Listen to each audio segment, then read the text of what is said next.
The following program is a production of Yawawa Media in Niagara Falls, New York. The opinions expressed in the following show are those of the participants and do not necessarily reflect those of Yawawa Media or of our sponsors. Oh, I feel for my brother. Feel for my brother. You know, a lot of my brothers are dead or gone, but they've been hanging on the block a little too long. What can I say? I hope they live to see a brighter day. And the ones that are doing fine, God bless you, 'cause you're doing fine. At the end of the day, don't forget about me. What's up? What's up? Welcome back to Black Reality Unscripted. Hey, I'm here. Got my sis Trina McClinton. I call her Trina Mick. What's up, Trina? What up, Hey. people? And then the cut, rocking the yellow sweater with the purple background. Let's My go. man BJ Smith. Baltimore. What's going on, man? What's up, boss? How you doing? Hey, man, listen. I'm glad you guys are here, man. Listen, this is part two. Part two of this is some good conversation right now. We're conversing with people. That's the word that you guys use too. Don't forget, we're not conversating, we're conversing. Okay. So our topic today is relationships in the Black community, right? So we touched on some pretty good ones last week. We had talked about, relationships with your better halves. What were some of the other ones that we had brought up? Relationships with the Black With businesses. the Black businesses and also our community relationship of the streets. We have some very interesting, and I posted it earlier on my Facebook page for you guys who hadn't paid attention to it yet. So y'all cool with us just marching right into this, right? I'm ready. Yeah, I'm with it. Okay, check this out. Our first topic today is relationship with your children. This is from a parental standpoint when it comes down to parenting. How does that look in the Black community? Well, I'm going to start with you, Tree. How you feel like that looks?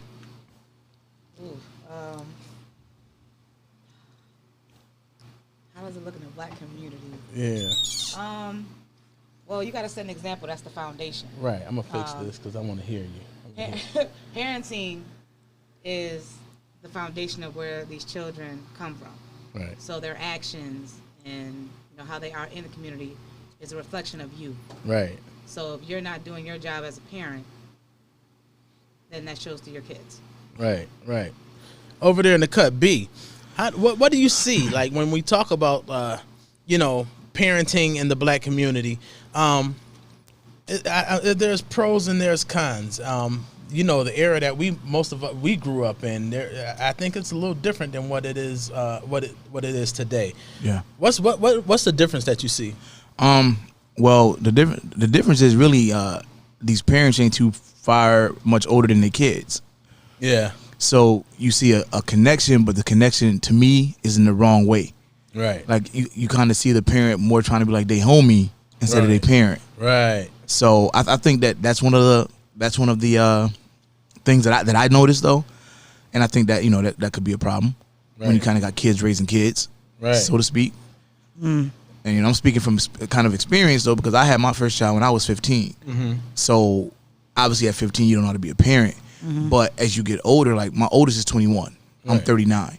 It's a gap, but it's not a big enough gap to where I'll be like, whippersnapper. You know what I mean? I'm not gonna Right. be like, Right. but I had to learn to like, I had to learn to fix that, and I had to learn to control it, and I had to learn how to like be more parental than her friend or any of my kids for that matter than their Right. friends. Yeah. Right. So I always see that kind of being a thing. I think that's the same. I think that's one of the biggest issues, and I think that could possibly be one of the reasons why a lot of kids nowadays go wayward, because of the fact is that their parents are trying too hard to be their on a buddy system. I see my Aunt Hattie, she on here. My Aunt Hap. Hey, Auntie. See, when I mentioned her, and I appreciate everybody else that's watching, but I mentioned her because, her and my mom, they were like the dynamic duo when it came down to like, our immediate family. And they played, when I say zero games, like,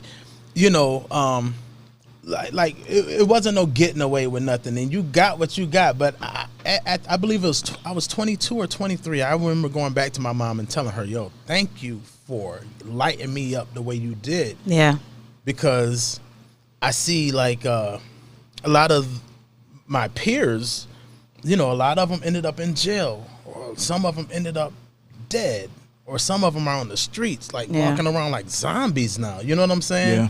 And back then it felt like, oh man, I wish I can't never do nothing. They can do whatever they want. Man. You felt, know what I'm saying? Whew. Yeah. How you feel about it? Right. Man, I was on lockdown. Yeah. Like Angela I couldn't even and leave Greg, they didn't play none leave either. the porch, y'all. But Yeah. I have a appreciation for that now, because I understand as a parent now why they did it. Back then, you think, oh, they're trying to ruin my life. I just wanna be a kid. But I understand that now because I have a level head. Right. You know what I mean? I was disciplined. I was respectful to all adults. Right. I didn't cause no drama at school. Like, That's huge, though. It's Yeah. it is. Being respectful to adults Absolutely. in general, like to other adults that ain't even your family. Right. That's huge, and a lot of kids don't have that. Absolutely. No, that's true. I mean, and especially when we talk about school system. Like I'm the president of the PEG at my daughter's school. Of course, COVID shut a whole lot of that down. Yeah. But I understand like the importance of parents being involved, but a lot of times, and I'm not gonna say every time, I'm not gonna, make such I'm not gonna make a comment that's so out there. But my thing is many times when our little prize and joy cut up in school, Prize of joy. you know what I mean? A lot of times, especially like a lot of the young black parents, instead of like, coming in and actually like, let's assess everything, let's talk. A lot of the times, from what I seen from a personal standpoint, is they come in with guns ablazing, ready to go hard. My kid ain't do blah, blah, blah, blah. And I said, like, this whole COVID situation, I said it opened up a lot of ears and eyes from these parents, because their little loved ones that they send drop off at school. Now you got to deal with them and teach and see how they're learning at home, and you got to see what a lot of these teachers got to deal with. So there should be a level of I hope that there's a level of empathy towards these teachers. Absolutely. When the kids whenever the world opens back up. So what do we? How does that affect, like, especially this friendship? Because I do understand, like, and I've seen it, and it was baffling to me. I seen some, like, parents, like partying hard with kids that's even, like, underage. And for me, here's the way I look at it. You're my child, and I'm going to love you all day, every day, 3 times on Sunday, right? Right. However, like, you become my buddy when you out my house and paying your own bills. That's a fact. You know what I mean? I think That's a fact. That's something that for me, I'm like, hey, because what happens is I do believe that, you give a lot of the kids an inch, they're going to take that mile. They're going to see how far they can go. Absolutely. So, sure do. yeah. So I think, and hey, everybody that's watching, you guys can chime in. Matter of fact, what I'm going to do is I'm going to take a real quick pause for the calls and let you know that you can call in. And the call-in number is 716-236-5688. That's 716-236-5688. We just want to it's open dialogue. You know what I mean? Well, it's not like an open forum, but basically we're talking about relationships in the black community. So did we kind of cover? I mean, what else do we see when it comes down to parenting and the relationship with the children? A lot of parents don't take responsibility for their children's actions. Right. Not at all. Right. Like, you'll get, like you said a little bit earlier, the child get in trouble in school, they looking at like everybody's fault but their child's. The teacher fault, the aide's fault, the little boy Joe that knocked his blocks down fault. You know what I mean? Right. And it has to be more accountability on our part as parents. Okay, well, if my son or daughter got a smart mouth, and I know that she got a smart mouth at home, the odds of him or her going to school and having a smart mouth with the teacher are very probable. Right. So I'm not gonna be like, oh my God, she did what? No, you got to be real with yourself as a parent and take accountability for that, and you got to check it. You got to check your child. And that's the thing. Like, you have to definitely be more active. I think that's the biggest thing, is being active in your child's like education, right? Yeah. So I give you a prime example because I have one. My daughter Dahlia, and that's my sweetheart.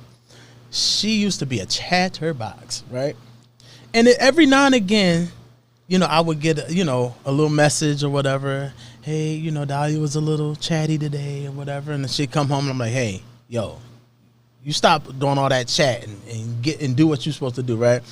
So one time, I guess she had interrupted, the class, and the teacher called me. Now, if I get a call, I'm like, yo, you done cut into the middle of my day. Oh, I gotta come see you. You know what I mean? Right. I seen her, and it's like she knows. Like when she seen me, it was like, oh, she breaks down. She's so emotional, right? But I let her know, like, yo, you're here to learn. You're not here to be talking to people. You keep that kind of energy, right? And then, so she was cool. Now, the same teacher, about a week or so later, Dahlia came home and said that somebody had put their hands on her, but not fought her or hit her, but kind of, smacked something out of her hand and blah, blah, blah. And the teacher didn't do nothing. And she told the teacher that she got, you know what I mean? Yeah. And they didn't call me. So I cannot, so that was my issue. Now, when it comes down to that, because I'm present when you want me to get at her for interrupting the class, just make sure you hit me with the same energy when you know what I'm saying? Right. So that's when I ended up. So with that being said, is like, if you're going to be engaging and active as a parent, be engaging on both realms. Make sure that when your kid cut up, you know what I mean, that you go check that. Check them. Because that's what happens. You got a lot of kids that's just running wild in school, and because they know that their parents don't care, or they're not going to get any consequences behind their actions, they come in and do whatever it is that they want. I feel like same energy. I feel like some parents, kids are too grown. Yeah. They're around a lot of adult activity, like conversation, stuff like that. So that's why they don't have respect for adults or go to school and don't have respect for their teachers and cut up, whatever.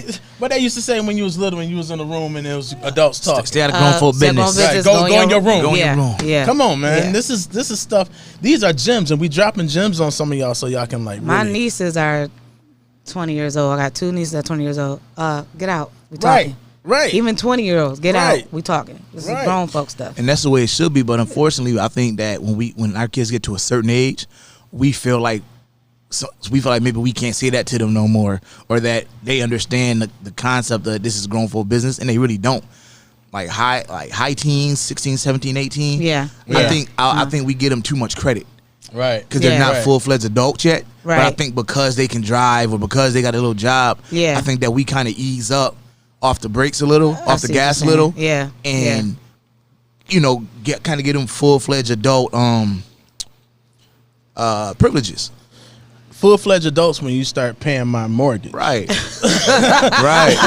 Like, I think that's the thing about it, man. I mean, you get, until you're on your own, until you understand the concept of being, see, and this is the thing, I talk about this a few times, there's a difference between being an adult and being grown. By your age, just technically by your age, you're an adult. You're an adult, right. Yeah. You grown when you handling all your own business. Right. You know what I'm saying? Right. When you're paying your rent, you're on your own, you got your own food, your own, all your own responsibilities. That's when you're grown. That's the huge and Donta, difference. not to cut you off, but also just because you have a child at a young age don't make you grown either. Right. That doesn't make you an adult. Right. That just means you did an adult activity. Right.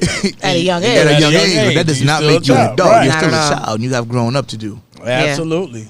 Yeah. So I think, and you're completely correct when you say that a lot don't take accountability for their children's actions. And then we wonder why, a lot of these kids are out. I mean, like 12 o'clock, like these kids are out, like little kids, early teens are in the streets. When that street light came on, when you remember the street light start flickering a little bit. Oh, you was gone. Yeah, get my ball, bro. I gotta go. You know what I mean? I think that's what happened, and it's not about fear, but it's like, it's structure. Yeah. It allows you to understand stability and structure. This is what you need to do, because then I'm not gonna go crazy and go wild. You know what I'm saying? Yeah. Right. Because I was taught at an early age. It was instilled in me. Yeah. So that's where it's missing right now. That's how I feel. Generation is missing that. Yeah. They're missing that the active parent, the parent that did that, like I had your mom, my mom. Like, absolutely. They didn't play. Like that's they need that fear. Right. And that's not how it is. Everybody want to be friends with their kids, and it goes in a whole different direction. Yeah. So we're looked at as, black parents are looked at as that we're not there. We're not as attentive as we need to be. Right. You know what I mean? Trying to adapt to a generation that ain't ours. Yeah. Absolutely. Yeah. Absolutely. I think how about this? And let's talk about the missing elements of parents to children, and especially when it comes down to let's talk about the young men. The missing father piece. Because it's a lot of single parent women who are raising their kids by themselves. You know what I'm saying? Shout out to them. Shout out to them, and absolutely. Much love. And I think what should happen in the black community is that a lot more positive male figures need to kind of step out and help, and help as much as possible. I know it's not your child or whatever the case is, but we talk about bringing back the village, right? And the only way we're going to bring back the village is we all have to be engaged. We all have to be involved. And we can't, bring the village back but sit in the house and say, oh, look at her. She got to go through that by herself and da. You know what I'm saying? Yeah. We had people looking out for us when we was kids. Right. You know what I mean? We had like I always say, the big mamas and the people that was, I had got whooped before my parents even knew. Right. And then you better pray to God that they didn't have to tell them. A village raised us. Right. A village raised us. Like, hey, your daughter was doing this, so I popped her. Oh, you did? All right, I'm going to pop her now that I'm home. Right.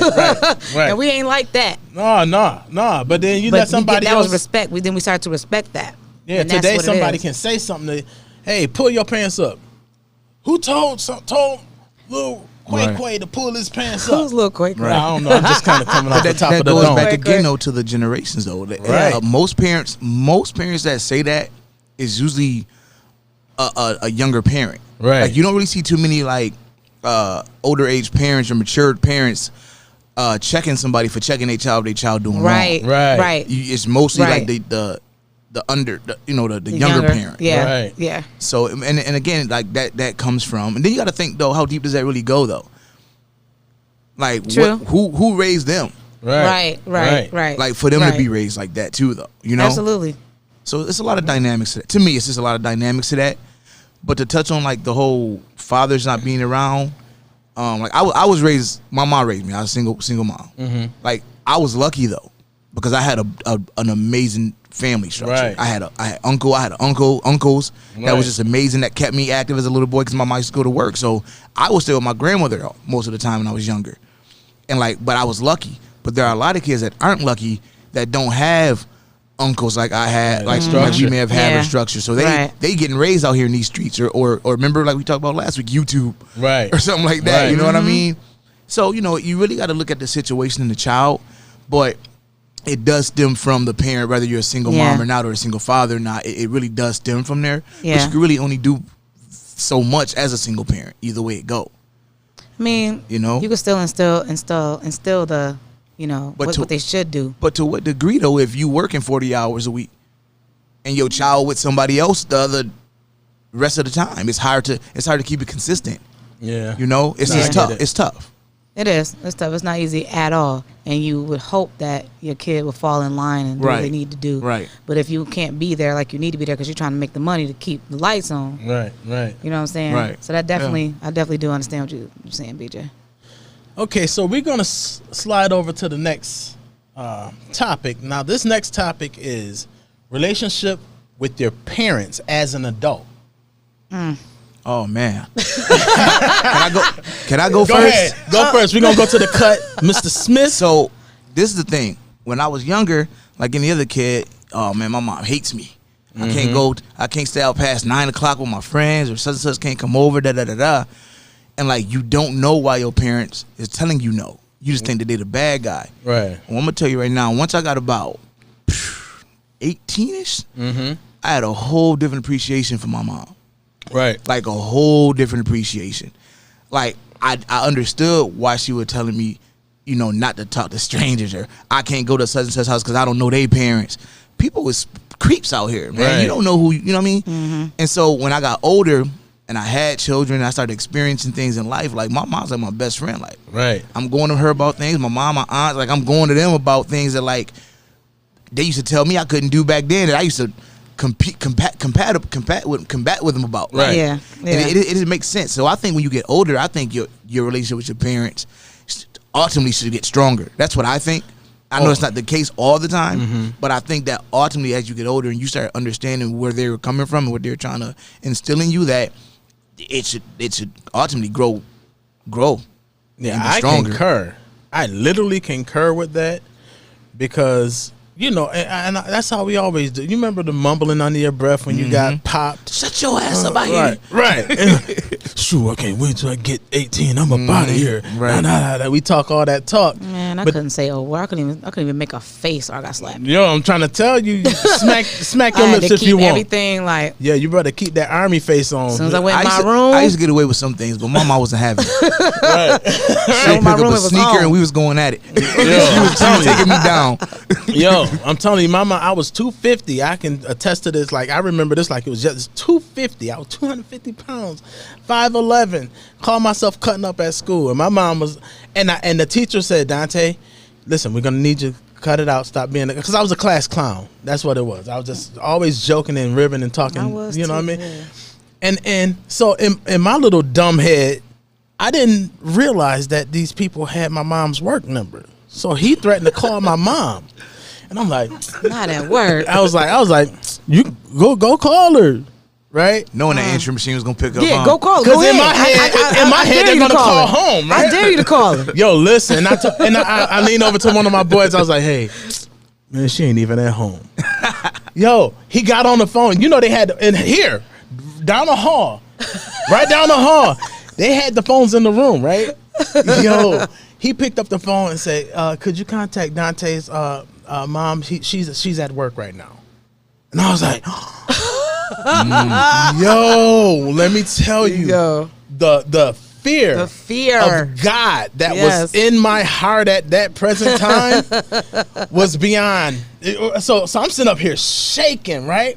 He got on the phone. I told Dante to calm down, and and I told him I would give you a call if he didn't. And he told me, okay, yeah, go ahead and call you. So I called, and I'm just like, I'm dead today. I'm trying to get all my affairs together, like, you know what I mean? And sure enough, afterwards, I got on that phone, and like the ear beating that I got, I was like, yeah, she was like, you want people? I see when we get, when I tell you, and I went, if y'all scroll up, y'all see Hattie Finkley. Mm-hmm. That's my auntie. I was so scared to go home. My aunt, we was on Plum Walk. There was on Peach Walk. Oh man. I went over there. I was like, man, I am not about to be in this house by myself when my mom get home. I'm gonna need somebody to intervene for me when she get here, right?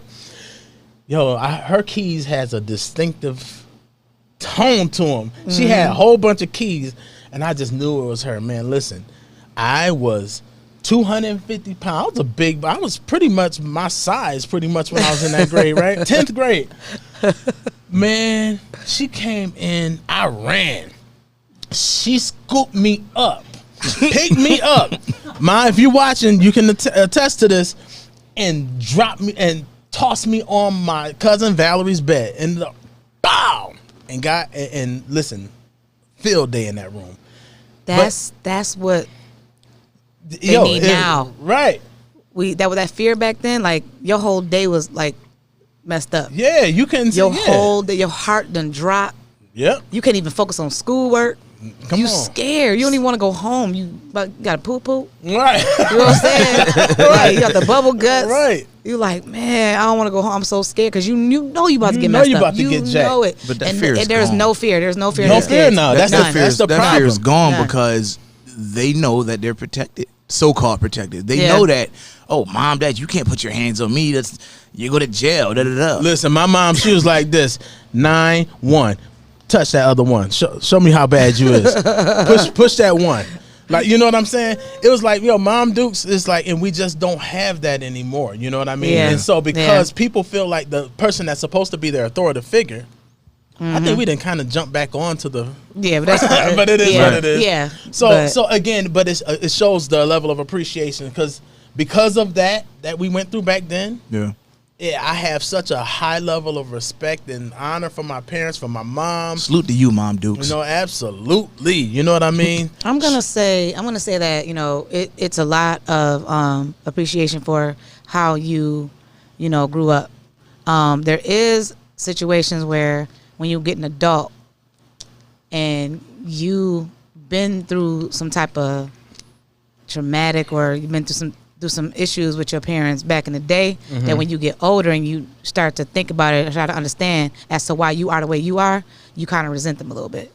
So yeah, you appreciate what they did for you. You appreciate, you having a level head and you doing your own thing. And you're a good adult. You're a fine citizen. Yeah, stand up. But sometimes you can resent your parents in a little bit of a way of things that may have happened that you didn't talk to them about, or maybe they're just stuck in their ways, so anything you say to them, you know what I mean? So yeah, relationships with your parents when you get older isn't always great. Trina, let me ask you a question. What? Do you think it's too late to fix something like that though? Like, do you think like you grow up, you're going through something, and you talk to your parent, you're like, dang, mom or dad, I'm like this because of you. Is that something that you feel should be talked about and fixed though? Like, is it fixable? I think it depends. If you do want to sit down and talk to your parents about that, sure. But if your parents are who they are, they're not going to stray from what they feel and how they are, and then you probably just get nowhere. They'll hear you. Right. But if they have like, well, listen, this is why I did this is why I did that, they'll hear you. But not all the time does it go over. It's not like, maybe some parents don't want to take that. Maybe they don't want to hear what they did to you. Maybe they don't want to hear that. You know what I mean? So is that not, would you consider that not being open to constructive criticism and not completely accepting full responsibility? Yes. Because at the end, and I think that's another subject matter concerning that, because when you get older, sometimes we feel like, this is what we say is law, blah, blah, blah. And sometimes, some parents may have a problem with accepting the fact that, maybe I was wrong, or you know what I mean? Right, or maybe what because I can respect the parents that say, hey, listen, I just did the best that I could do. But now that you bring it up this way, I can understand how you may have felt, and maybe I could have done this a little different. Because then that'll give you the opportunity to kind of like, as a parent yourself, to say, let me take full responsibility of who I am. Right. And then when I'm, raising my child, that I'm not, all right and never wrong. You know what I mean? Because we all can err. Yeah. Well, you know what it is? And I tell this to everybody that asks me about parenthood. And some people agree, some people don't, but I strongly agree. Once you become a parent, you become a hypocrite automatically. Because you're going to tell your child not to do any and everything that you did. Right. And the problem is, a lot of people don't want to face the fact that, hey, I'm a parent, I have to be a hypocrite. Once you could face that, you're gonna be Gucci. Because I had to face it. Like, I used to get so mad that my kids would come to me because they older. Like, my kids is like, they older, so they got a voice. They'll come to me and check me on something. Like, for instance, this past summer, I get on Facebook, I post some little wild stuff. I'm friends with my kids on Facebook. So my one daughter, she texted me. We kind of get into this little text and spat, and she said something about, because I asked her to take some off of Facebook. And then so she hits me, so she hits me back. So she hits me back with the, well, you post da da da da, and I'm just like, be an okay. example, Dad. So but at that time I wasn't an example because I got mad, I got a little hot. We said we had to say it. We stopped communicating for a while. Wow. But I had to go back though, and I had to apologize to her because she was right. And ever since then, like I've changed I've changed my content on on Facebook, like because they're watching, and it also lets you know that your kids still watch you, no matter how old they are, they still watch you too. Yeah. And that made me realize a lot. So you know, but you know, back to the parent thing though, like we're hypocrites. We have to be hypocrites though. That's just the nature of parenthood. You have to tell your kid not to do what you did. But you know what I think what will help is that as long as you're transparent.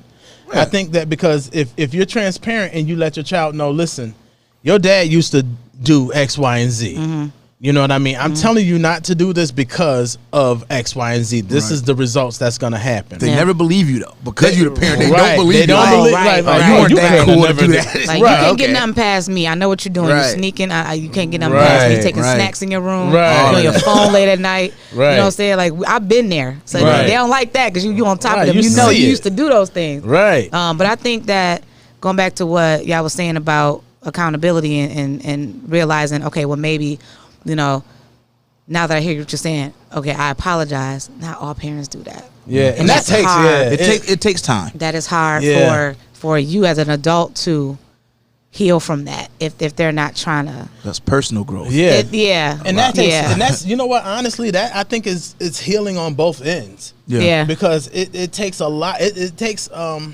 It takes a special kind of person to be able to accept the fact that maybe I wasn't completely right, and then to be able to admit that, right? Yeah. Right. Especially if you're stubborn. Right. Yeah. And I'm stubborn, so it takes a lot. Yeah, we know you stubborn. Relax. Ohio Barb, she said she had 11 o'clock curfew when she was in college, as long as she stayed at home. That's true. Like, you know, if you at home, you in the house. Oh, no. If I'm still feeding you, if I'm still feeding you, I don't care if you in college or whatever. If your hand's still reaching in my fridge and I'm paying all these bills, listen, when you come home. Oh no, I went to college. I wild out. Unless, you know what I'm saying? Unless it's something. It shows. Listen, unless it's something specific or whatever the case is, or we have that kind of level of communication, I mean, there's still a level of order. But you know what? Even though I was sheltered, then that's a big word. I was sheltered, very sheltered. I wasn't allowed to go anywhere. But the moment I got let go, seen some soil. Hey. But let me tell you. Hold on. But let me tell y'all, this is where I appreciate my parents.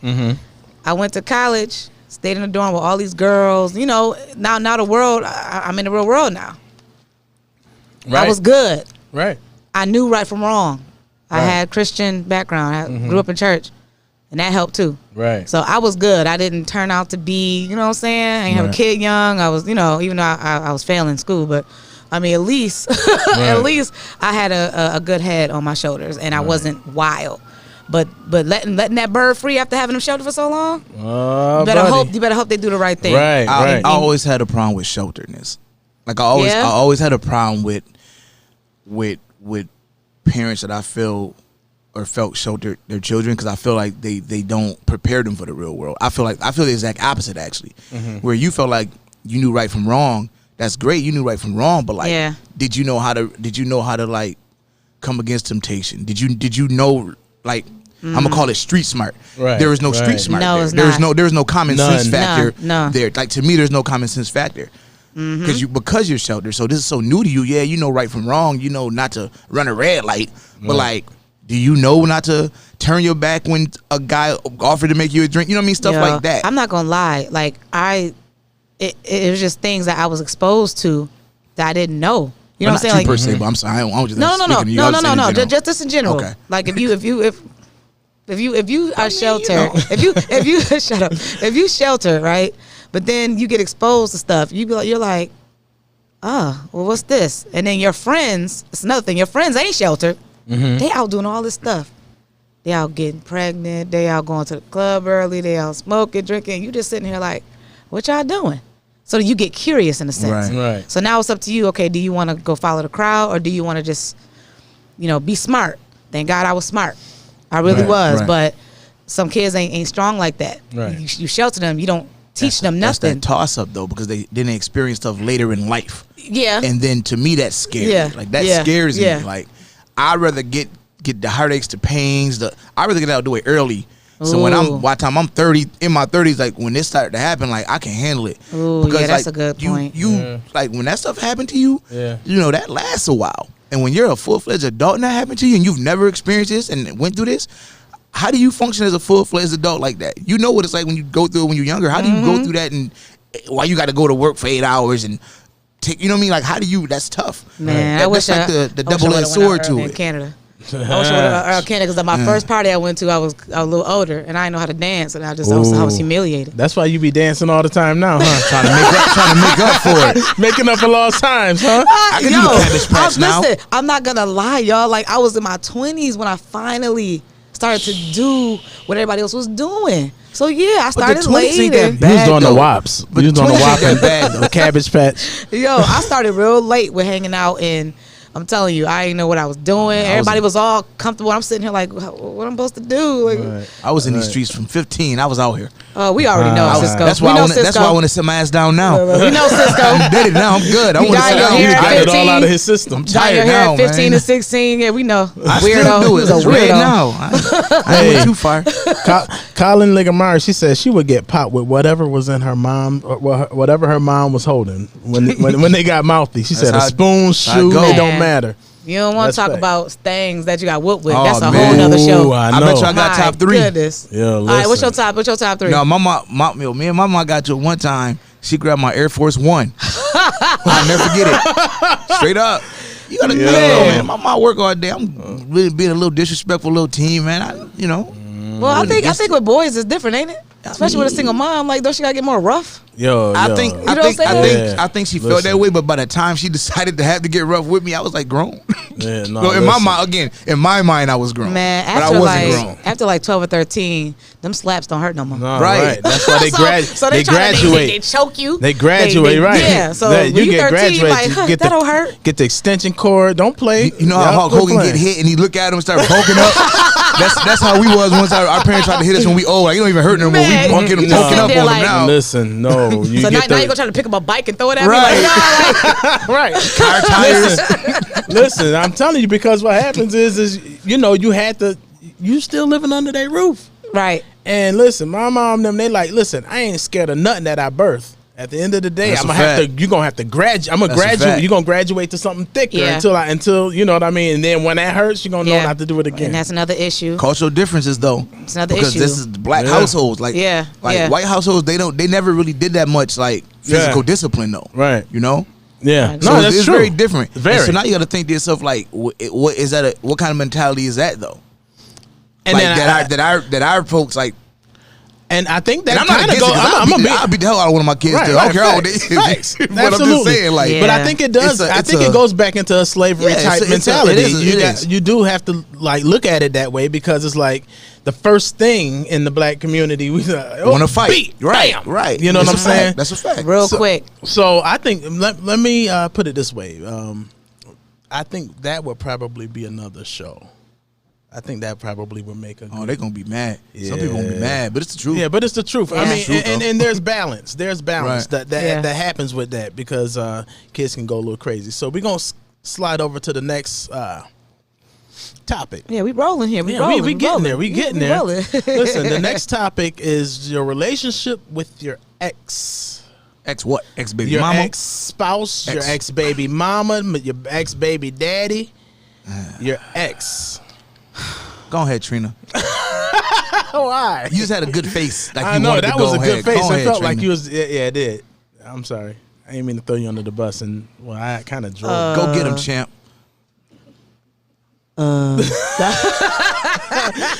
Okay, so what does that look like In the black community? In the black community, I mean, we're not telling you to, Nah, go personal. I mean, but, it'll. yeah. It's. I'm gonna generalize it, but also put my experiences in. Relationships in the black community, as far as like your ex and stuff. I mean, it's what you put out on social media. That's number one. Social media is a big thing now. Back in the day, it wasn't so much. I think back in the day, it was like Yahoo Messenger and MySpace. Right. You remember MySpace and Black Planet? Yeah. So oh, God. even never with did that, Black even Planet. with That that, was corny. people would vent to social media about their relationship. So of course everybody's gonna look and like, what's going on? More drama. They want to be in your business, but I think I don't know. I think it's I don't know. All I know is you gotta be an adult when it comes to dealing with your ex. Right. If y'all gonna agree not to talk, don't talk. Are we speaking kids or no kids though? Both. Both. I'm Okay. gonna speak no kids first. Okay. Because I've had exes that I'm still cool with to this day. I'm not that type of person. I'm not that type of person that, if you've been with me so long, we have a relationship, period. And plus, I know your family, so we're cool. But when it comes to just having respect for each other, that's what it is. Don't tell everybody all our business and all of that. Like, but some people do it, and that is what it is. But when it comes to kids, it's different because people start to get petty. And, you know what I'm saying? They got to prove a point, and and it can get real messy. And social media is the number one. I'm telling you, people vent there all day, and all people do is sit there with their popcorn. But watch this, and here's the thing: once you go public on social media, correct me if I'm wrong, but you create a platform for everyone to have an opinion on your relationship. Absolutely. And the true story is that once you and your ex, baby mama, baby daddy, whatever the case is, get everything together, you've already painted a picture of this person on social media. So when they see y'all cool, you look like a hypocrite because you was just doing all this talking, but y'all got things straight. But they scrolling back. They like, hold on, wait. Yep. And you got a lot of people that will be on, the women are on the girl side, the dudes on the dude side. Right. And then they have this perception of you that you're a bad person because, well, this is what we saw on here. This is what, what's going on. Right. So it doesn't look good on the outside. Never. If it's two people, y'all are the ones that are together, not everybody else. So y'all showboating y'all stuff out on social media. They don't know what y'all go through behind closed doors. So once y'all argument is over and all the dust clears and y'all not mad no more, y'all back in y'all matching Christmas pajamas. Hey. They like, hold up, y'all were just arguing about to go. Right. But Right. it's none of y'all business. And then, but what happens is that then, they get a little upset when someone chimes in on what's going. Well, why are you in my business and da da da da. It's like, hold on, wait, like you put us in there, and you know what I'm saying? Yeah. What you say? Asked me this question like 5 years ago, I would have been like, yeah, I think you should try to maintain the best relationship possible with your exes. Now, if you ask me that question, I don't think you should at all. I think what's done is done. If you've had a relationship with somebody sexually, mentally, physically, all of that, and y'all done, it needs to stay done. Because what happens is it lingers over into your next relationships. And then now you're pretty much dating 50 other people. You're dating another, like 2 people at the same time again because you still, hey, how's your day or how's life? That's a lot. And that can just bring back a lot of memories. And that can just bring back a lot of feelings. Whether you want to admit it or not, or act like they're not there, it does. So I've definitely changed my perspective on that through growth. But I would have, but back then I definitely would have been like, yo, I don't see nothing wrong with it. But it's definitely an issue, especially if you're trying to move forward with a new person. You know what I'm saying, and make it right. Like it's tough. You shouldn't. I don't think you should hold on. Not all the time relationships end bad either. Well, yeah. You know what I'm saying? If they end real messy and real bad, then y'all should definitely want it right. But if it's like, we agreed. I check ahead. How's the family? How's everything? Everything good? But when you get back to another relationship, then well, that's what I'm saying. Like if I see somebody on the street and I used to date and we ended up good, hey, how you doing? I'm well, but like I'm not gonna be like texting nobody or how's life, how's your family? Because to me that's still holding on. Right. Okay. Right. Yeah. You know what I mean? Yeah. Like, but again, this is now mentality. Like if you would have asked me this some time ago, I wouldn't have, have thought that.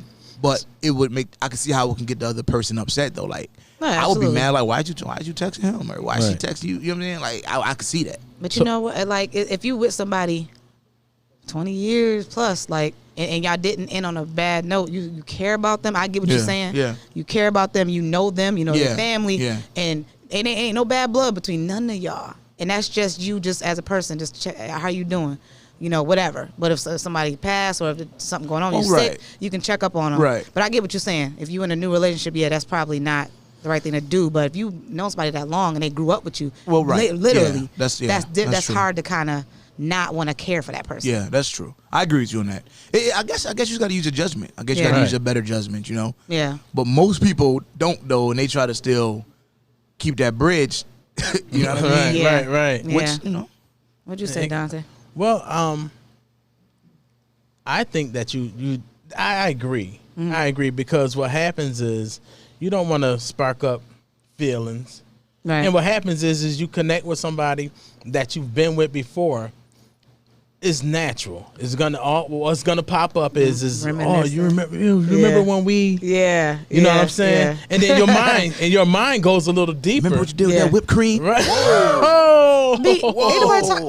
So that's the stuff that come up. Hey, is that not the stuff that come on, be 100. Hey, at some point it pops up like, yo, remember that time you took them handcuffs and lost the key? What?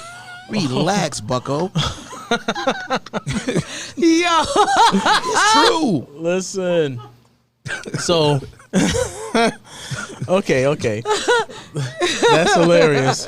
So that's what happens. That's literally what happens. You spark up different ideas or whatever the case is, and it's just a natural thing. So of course, when something is deaded, and especially, you know what I mean, you definitely don't want to bring that mental baggage into your next relationship. So I get it. Yeah. What do you guys say about co-parenting in the midst of that too? It's important. Heavily. It's heavily important. You're talking about like heavily important. Like when it comes down to, parents that are not together. It's so messy because it depends on the person. There you go. Absolutely. You should co-parent, absolutely, but it's important. Is it? Can I ask a question for the Come men? on, go ahead. Is it a man thing or whatever? Thinking about another man taking care of your kids, Absolutely. your daughters, or whatever. Is that a problem? Is that something that you feel like a certain type of way about? It's an insecurity. Well, here's what I'll say. Okay. Here's the way I put it. Like, I'm very, very active. Hold on. Just a second. I'll be with you just a second. I'm going to finish this. I'm very, very active in my kid's life, right? Mm-hmm.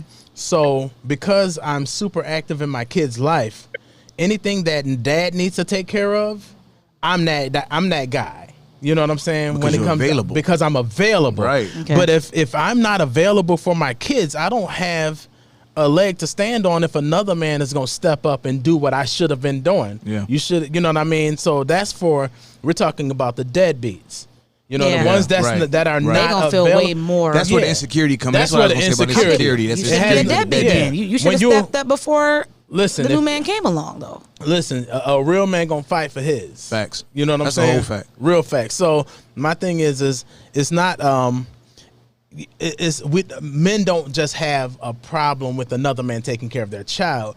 Real men that are available, they're the ones that have a problem when you don't allow them to be who they are, Exactly. and they're there. Mm-hmm. Exactly. That's what that would be. That's very well said. But welcome to Black Reality Unscripted. May I ask who's on the phone? This is Peter Reese. What's going on, Mr. Peter? How are you? Well, listen, I just met you. I'm fine. Listen, I want to talk about two things. Number one is first off, I'm 1,000,000 years old. Okay, I'm 76. I could be all your grandfather. All right. But like when I was a kid, if the school called up at home or sent a note or my parents got called in for a conference, I was in trouble. Okay. Yeah. The assumption in those days was that I'd done something wrong. Right. Today, I'm an attorney. Okay. When little Jimmy gets in trouble, the parents lawyer up. Yeah. I've had calls from parents and they want me to go with them to the parent teacher conference or whatever. You know what I mean? This is not a good idea to have that kind of attitude. Wow. You know, and you bring a lawyer. I mean, it's like bringing a gun to a talk. You know, you don't do it. Right. And you know, Crazy. so It's crazy. what parents have to understand is they have to go and listen first to figure out what's going on. By the way, and it's both ways. Okay, Right. if you find out at the conference that little Jimmy brought a gun to school, you know, then you got a problem. Okay, Right. but I mean, I've had situations where this is about 10, 12 years ago. The principal of the school decided that he was going to search the trunk of every car that drove into the school parking lot. Okay, you can't Wow. do that. That's Wow. just plain crazy. You Yeah. have a lot more flexibility as a Wow. school administrator, but it doesn't mean you can treat the kids like they're in a penitentiary. Right. Okay, Right. and the problem is if you treat them like they're in a penitentiary, they behave like it. They're in the. So you don't want right. to do that. And then I had a school superintendent. You know, election day, all the polling place signs are outside. You know, it says 100 foot and all that. I had a school superintendent a few years back who decided he was going to take all the polling place signs 5 minutes before the election opened because he didn't like having signs there. Now that's wow. just crazy, and I had to go so far as to get a Supreme Court judge to order him to put them back up. So don't assume the kid is wrong, Right, but don't right, assume yeah. you know that, Yeah. that your child is you know, a little angel. Right. Find out what's going on first, and then take action from there. And don't get a Exactly. lawyer to go with you. Right. No, right. Now, no, that was crazy. one thing. But you know, that's just a comment. Now listen. This has got to do with black versus white parenting, okay? And I had tie this back to a show that we did with WNY Reach recently. It was about xenophobia, discrimination against Muslims in the city of Lackawanna, where there's a substantial population, like 40% of Lackawanna is Muslim, and like 65% of the kids in the school are Muslim. Mm-hmm. And we found out things. Well, we had one kid on the panel. His name's Abraham Nasser. He's halfway through law school. He works with me as a paralegal. And he was up there talking. He was explaining his experiences. And he was saying, well, you know, it's like the ordinary circumstance, you know, where just every day, you know, the plainclothes policeman comes to your house. And I couldn't stand it. I just broke in. I mean, this guy's halfway through law school. He's 24 years old. I said, no, that's not ordinary every day. The policeman shouldn't come to your house. He doesn't come to my house every day. Right. Right. You know, the only time the FBI came to my house, I said, let me have your card and I'll get out of my driveway. I got something to do today. I'll call you back later. Right. Right. You know, so I mean, I'm concerned about relationship. You know, and one thing that came out, we had a very nice lady. She's Faf Nasher. She's the executive director of the Conference of American Islamic Relations for New York State. It's a civil rights organization that defends the rights of Muslims. And, you know, one of the things that I was asking her, I said, you know, I don't know that this is going on. Okay, I live in essentially a white community. And I really think it'd be a good idea if you guys would educate me to that. Well, I think it's the same way with respect to black community. I mean, if there is such a thing, and we have these mythical separations. But when I was a kid, you know, the policeman was our friend. I don't even know if the policeman's your friend anymore. You know, I tell people most of the time, I'm not really sure whether you should talk to the police anymore, and you should be suspicious of what's going on because we got real prosecutorial. But from what I've heard and read, and I don't know this, it's a hell of a lot tougher in the black community than in the white community. Tell us a little bit about that. And you know what? Educate the white community. What can you do to educate the white community? Because trust me, you have allies. Right. Okay. Wow. Absolutely. point. Yeah, very No, good that's point. a You know, very good point. not every white person is the enemy. There are many, Absolutely. many people. And you know, the civil rights movement never went anywhere except for support from good people in the white community. Right. So, I mean, tell me about what it's like. I mean, do the parents tell the kids, you know, watch out for the policemen, et cetera? I got to tell you something. I hear this from white people all the time. Well, that guy wouldn't have been shot if he'd just done what the police officer told him. Yeah, see, And that I has very been- cynically yeah. said, well, why Yeah. don't we repeal that part of the Constitution that says that black people have to do what the police officer told them? And you know, just so you know, there's no part of the Constitution that says that. I'm gonna Okay? tell you right You know, off the. and we don't yeah. have to do what the police tell us. We don't have to show respect for the police either. Right. I don't advise people to disrespect the police. I think they Right. should cooperate with the police when it makes sense. But you don't have to. We don't have a Gestapo in this country. So, I mean, but how about a little exposition of that? What's it like with black parenting when you talk to your kids about, you know, relating to the authorities? Well, that's definitely a heavy topic because Very the true heavy, story yeah. is this: most police officers, and let's speak for locally. Let's speak locally. The ratio of black and white police officers does not match the ratio and the demographic of our city. And a lot of them are disconnected. I mean, let's just be Yeah. completely honest. You know what I mean? And when they get called to specific areas where they don't dwell, where they don't walk the beat. You know what I mean? Where they don't hang out, where they don't get to know people, where they don't walk around and get to know the grandmas and the people. And when you're only called somewhere because there's an issue, then you respond different. That's where you get a lot of the, oh, I was scared. Yeah. And that's where you get, police coming with their hands on their guns, ready to draw, because you don't even understand the demographic, or you don't even understand, the culture of the area that you're called to. Yeah. So, I mean, because I talk about that also as well. And that's another thing, especially with parenting, because that's what makes it kind of hard too, because not only are you dealing with a youth that has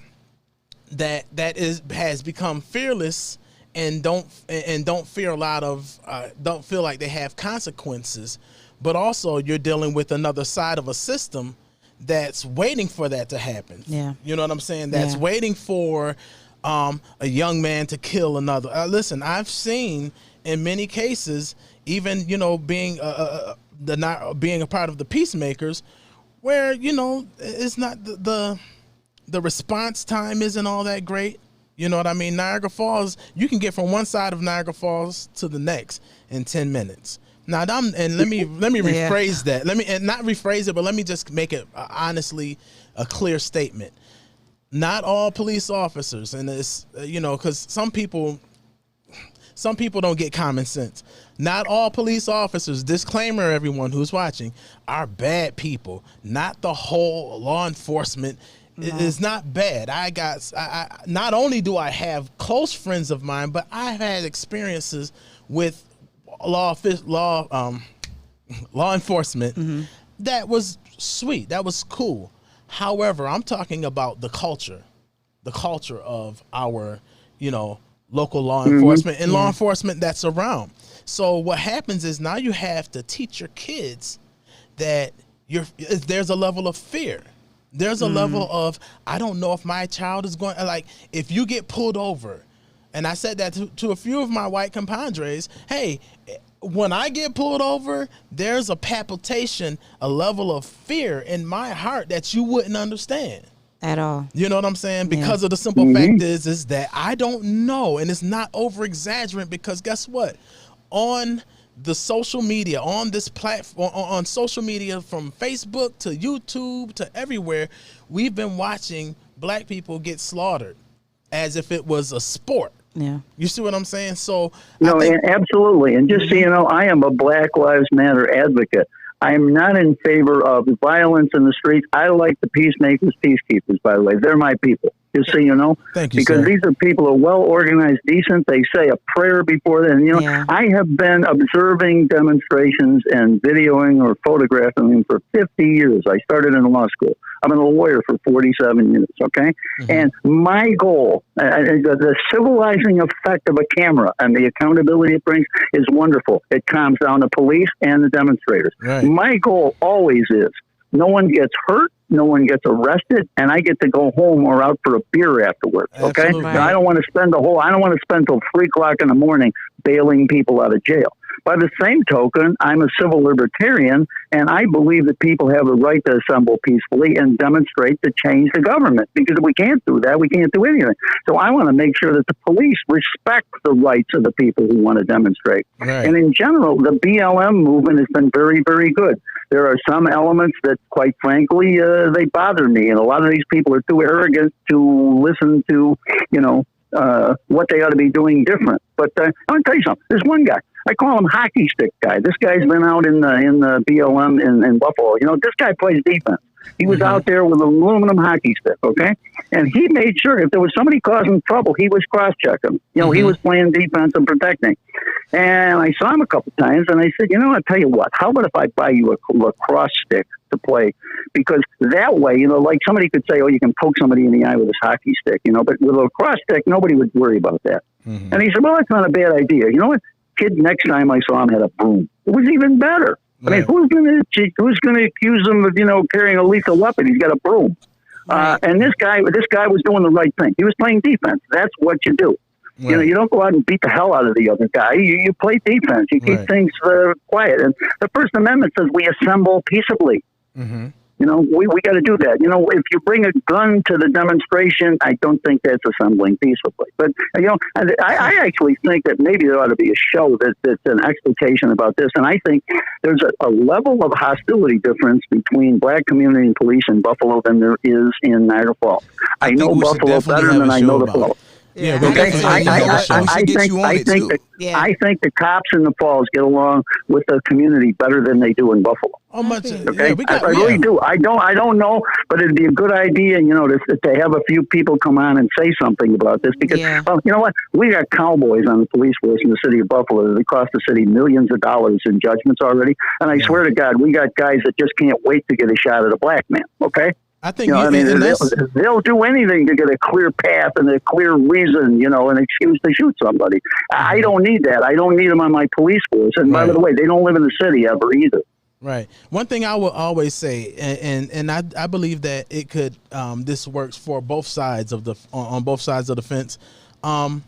There needs to be a little bit more of an education piece, and when it comes down to your position as a police officer, I do believe that all police officers should become more engaged with the community.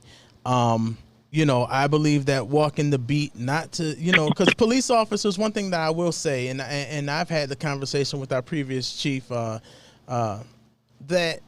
they're not here. They don't prevent crime. They're getting called too. They're more. It's more of a reactive type position because they're getting called to enforce, I guess, it's supposed to be to serve and protect, but they're getting caught after something happens. But my thing is I believe that if officers were to kind of be more engaged in every area, and when I say every area, I'm talking about more than Pine Avenue. I'm talking about more than the coffee shops. I'm talking about more than the areas that you're comfortable in.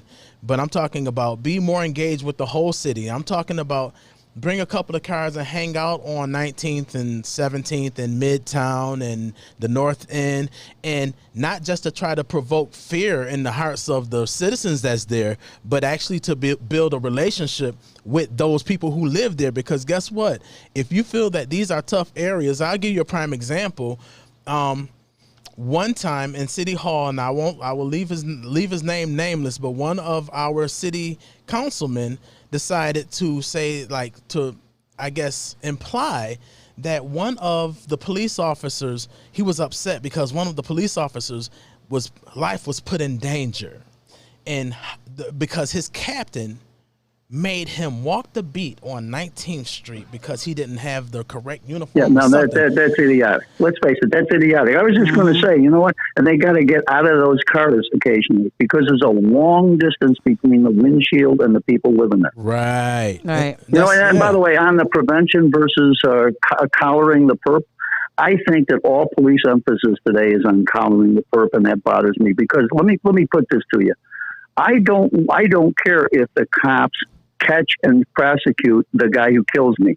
I want them to stop him from killing me. Right. Okay? Prevention is what matters to me, not collaring the perp. If I'm dead, I trust you, I will never complain again about it. Okay? Right.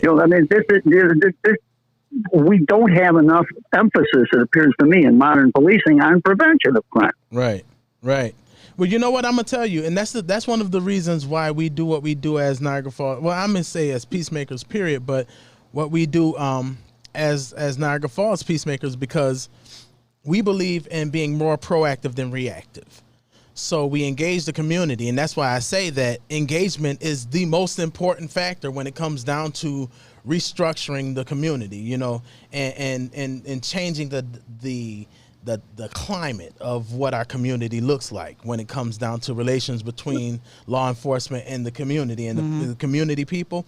I think one of the main things is because when you connect with the community and you get to know people by name, when you come to a place, like when they're called to a situation, it's you can get more done when you're able to say, "Hey, Bob, why? Come here." Yep. You know what's what I'm saying? going on here? Yeah. Right. What's going on here? Yeah. Right. Right. Because you know, I haven't seen you since last week. You know what's going on? Tell me what's happening. Yeah. And I believe that that's one of the main things that we need to focus on. and utilize what you have. I said that before once. You know, when you have community organizations that are engaged, that we should utilize that and make sure that, you know, we connect with them. You know what I mean? A small city too, so I don't think it's not that far impossible for that fetched, to right? happen. It's Yeah. not that far fetched. So, hey, I'm with peacemakers, peacekeepers, okay? And Yes, I'm not sir. with Antifa, and I'm not with the Watchmen, and I'm not with the Proud Boys. Hey, I hear you, bro. It looks like too often that they're from the World Wrestling Federation and they want to go out on the street and have a brawl. I don't want to have a brawl, okay? You know what? I can't. I live in the city of Buffalo. I can't take my little wife to Niagara Square to a demonstration because it's too dangerous, all right? And those people aren't even from Buffalo. I just wish they'd, you know, go out to Orchard Park and Hamburg and Lewiston when they have their demonstrations and stay the hell out of my Niagara Square, okay? I appreciate it. You want to have a dust up, you suburban people who are coming to make trouble, stay out of my city. But I mean, these people they're robbing me of my rights. Okay, they don't even understand that they have no right to assert a superior rights to mine. I have never told anyone that my rights are more important than this. Right. But they assume that somehow or other, because they were ordained by God or whatever, or the Constitution, that they have a right to violate my rights. They don't. And you know what? My rights and my wife's rights are being violated. Right. Well, I'm gonna tell you, Pete. Here's the thing about it, especially when I created the show, Black Reality Unscripted, and I'm glad that you said what you were saying, because one thing about it is I want the show to be, it's going to be one of three things. It's going to be educational to some, because some people just don't understand what takes place in the black community.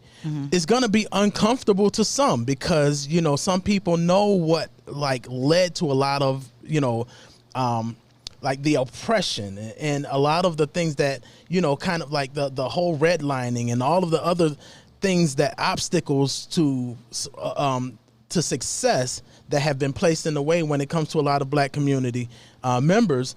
So it's going to be educational, but for some it's uncomfortable. Some people don't like to have that conversation. And then for others, it's plain reality, who wake up every morning black and go to sleep black. And I wouldn't change that for nothing. But the true story is if I wanted to change it, I couldn't.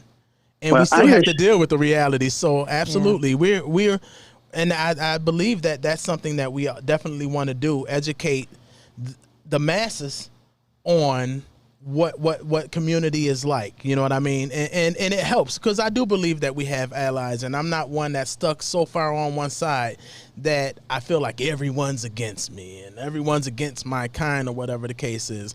But I don't mind having these uncomfortable conversations, because they're needed. I'm not the Lone Ranger. You understand that? Right. Yeah. Okay. I'm not the only white person who feels the way I do.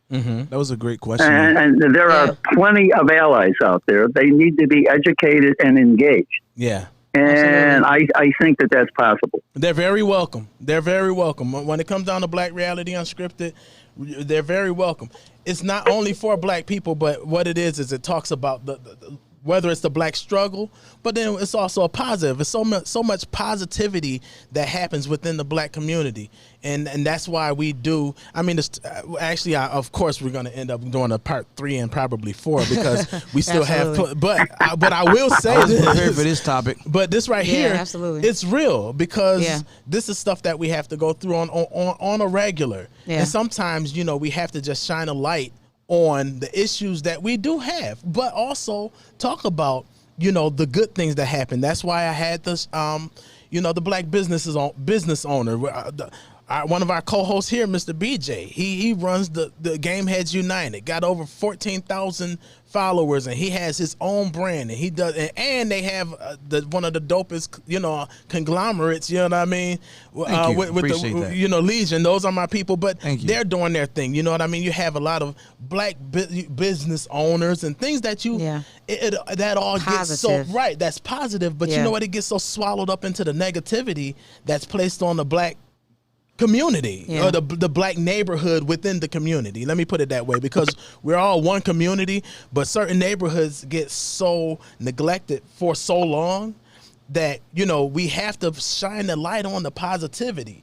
There are things that are happening so it will be an education piece, because we're not savages. We're not climbing up walls. You know what I mean? Yeah, let's call it what it is. Listen, I'm the king of white privilege. Okay, that's all. You know what I am. Hey, I'm a 76-year-old white lawyer with some money in my pocket. Okay, I can About do a couple dollars. It'd be suicide for you guys to do. You understand that? And Yes, I sir. realize it. Yes, And you sir. know what? And I've done it. I'll show you videos. Yeah. I've done it. No, absolutely. Yeah, you definitely got to be a part of the show when we. Yeah, that because segment. I mean, because Well, you know, I want to talk about you guys being on a show or doing a cross-fertilized show or something. We got to do some thinking about this. Absolutely, and we'll set something up. But that's the thing, and I appreciate you coming in and chiming in because, listen, again, I'm glad that you said that because the whole point of this show is to be an education piece. And yeah, we're over a few minutes, but it is what it is. This is something that needs. I'm hanging up. I talk too much. Well, like listen, you. thank you though. We appreciate your call. Thank man. you. Thank you, man. Have a good Thank night. you, Peter. Yeah, no, that's good stuff, man. Yeah, I it mean, was awesome. and it's the truth. You Yeah. know what I mean? And a lot of times, the reality of it, we can't sweep it under the rug because this is our life.